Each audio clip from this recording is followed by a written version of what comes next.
pasien anak dari penyakit gagal ginjal akut ini ternyata mengalami peningkatan. Menurut data yang dihimpun oleh tim Delik, per 27 Oktober 2022, sebanyak 157 anak meninggal dunia akibat kasus ini. Lalu bagaimana kisah dari orang tua yang harus kehilangan anaknya akibat penyakit ini? Berikut liputannya. Sejak kasus gagal ginjal akut yang menyerang anak dan balita mulai marak pada Agustus 2022, tak banyak yang bisa dilakukan karena belum terungkap penyebab pastinya. Tak jarang kasus ini disebut sebagai gagal ginjal misterius. Namun hal ini kian menimbulkan dampak serius, yakni kematian pada anak dan balita. Hal ini pun membawa duka mendalam bagi orang tua anak maupun balita karena harus kehilangan buah hatinya. Seperti yang dialami Ia Soliha, seorang ibu yang harus menerima sang putri yang baru berusia 3 tahun 8 bulan meninggal dunia karena gagal ginjal akut. Kepada kami, Ia Soliha menuturkan, awalnya sang anak Askia mengalami demam tinggi. Seperti biasa, sang balita pun diberikan obat sirup penurun panas.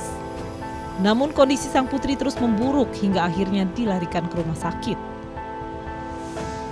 Awal mula itu anak saya itu demam di hari Kamis malam di jam 3 malam, demam sampai 40 derajat dan ada pileknya juga. Di situ saya dalam keadaan panik karena malam-malam itu susah ya kalau untuk ke dokter. Akhirnya saya kasih anak saya paracetamol dan obat pilek. Tetapi di hari Sabtu di jam 3 malam anak saya muntah-muntah yang sangat luar biasa. Sampai muntah itu lebih dari 15 kali. Di hari Sabtu paginya saya membawa anak saya ke klinik Bakti Jaya di jam 9 pagi. Terus saya dikasih ke anak saya obat-obatan yang dari dokter itu, ternyata kondisi anak saya itu tidak ada perubahan, malah muntahnya itu semakin banyaknya. Saya membawa anak saya ke klinik ke IGD Rumah Sakit Bunda Alia. Menurutnya putrinya juga sudah beberapa hari tidak mengalami buang air kecil. Akhirnya oleh dokter dilakukan sejumlah uji laboratorium hingga Askia dinyatakan menderita gagal ginjal akut. Tetapi satu yang saya lupa bilang bahwa anak saya itu tidak pipis pas di awal muntah. Di hari Seninnya itu dokter pisit pagi. Kebetulan pas dokter pisit itu saya lagi membuka pampers anak saya dan saya baru ingat. Saya bertanya, "Dok, anak saya dari kemarin sampai sekarang kok nggak pipis?" Saya bilang gitu kan. Setelah dilakukan pengecekan, tes lab segala macam, nggak lama hasil labnya keluar. Dan betul yang tadi diprediksi oleh dokter itu bahwa anak saya itu mengidap gagal ginjal akut di stadium 3. Sang putri pun harus melakukan prosedur cuci darah di rumah sakit, namun masih belum juga buang air kecil. Hingga akhirnya kondisinya kian memburuk sebelum akhirnya meninggal dunia. Di hari Jumatnya anak saya melakukan HD, cuci darah itu.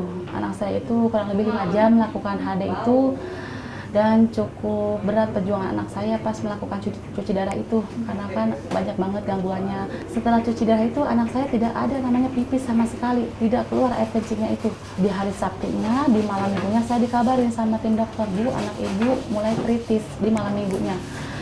Cukup shock ya sebagai orang tua gitu kan. Di jam 8.20 anak saya menghembuskan nafas terakhirnya dengan keadaan gagal jantung, pendarahan jantung gitu kan. Jadi ya anak saya itu meninggal di hari Minggu tanggal 16 di jam 8.20.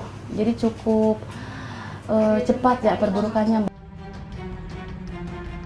Kabar duka lain terkait gagal ginjal akut juga datang dari wilayah Aceh. Seorang balita laki-laki harus terbaring tidak sadarkan diri di ruang perawatan anak Rumah Sakit Zainal Abidin, Banda Aceh. Kepada kami, orang tua dari balita ini menuturkan, awalnya sang anak mengalami demam tinggi dan langsung diberikan obat sirup penurun panas. Namun setelah mengkonsumsi obat sirup, kondisi balita ini justru memburuk dan mengalami pembengkakan di sejumlah bagian tubuhnya. Gejala awalnya itu dia demam, terus kita kasih paracetamol, obatnya Babycook itu yang sekarang sama batuk kan. Habis itu mencret kita kasih obat mencret zinc itu. Setelah itu batuk muntah-muntah. Tapi pas muntah-muntah dia nggak mau berhenti muntah-muntah. Terus makan nggak mau, minum juga nggak mau. Kami sadar udah 2 hari dia nggak pipis kayak tuh. Tapi ininya udah bengkak, tangannya udah bengkak, mata udah bengkak, kakinya udah bengkak kayak tuh. Habis itu kami lepas impusnya, terus hari Jumatnya bawa dia ke rumah sakit. Sang anak yang sempat dirawat selama 13 hari ini juga harus menjalani prosedur cuci darah. Namun kondisinya terus menurun hingga akhirnya menghembuskan nafas terakhir pada hari ke-16 perawatan. Kami dirujuk ke sini, sampai ke sini katanya memang betul ginjalnya bermasalah, nggak berfungsi katanya kayak gitu. 96 fungsi ginjal tapi adik cuma dapat 6,2 kayak gitu. Harus cuci darah kayak gitu kan. Malam minggunya harus cuci darah. Hari keempat ada pipis sedikit, habis itu mau hari kelimanya dia drop, memang detak jantungnya nggak beraturan, udah sesak napas ya. Jadinya nggak sadar. Kisah orang tua yang anaknya mengalami gagal ginjal akut juga dialami seorang ibu di Bali. Kepada kami, Ida Bagus Made Satya Prawira menuturkan balitanya yang berusia 3 tahun sempat dirawat 3 minggu di rumah sakit. Awalnya sang anak menderita demam tinggi. Namun setelah diberi penurun panas, balita laki-laki ini justru tidak bisa buang air kecil. Awalnya demam terus mual muntah juga bolak-balik, panasnya tuh naik turun. Setelah nikah yang paling ini sih nggak mau kencing beberapa hari. Dari hari Jumat nikah dia kencingnya cuma 3 tetes. Setelah Sabtu Minggu dia nggak kencing, biasanya dia langsung bawa ke rumah sakit. Menurut Kadek Erin Elsayani, selama dirawat di rumah sakit, sang anak diharuskan melakukan cuci darah. Beruntung sang anak kini kondisinya semakin membaik. Selama 3 minggu anak ini rawat, 7 kali cuci darah. Sudah membaik sih. Sudah membaik ya? Cuman untuk perlu dikontrol lagi untuk kencingnya, makannya juga perlu dijaga. Untuk saat ini nggak boleh makan makanan yang kemasan. Untuk cek ke kontrol lagi. Terkontrol ya? Kontrol ke dokter lagi mungkin biar kita tahu apa penanganan dari dokter selanjutnya.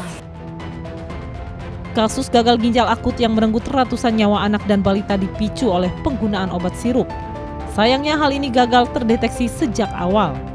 Lantas sejauh mana peran Badan POM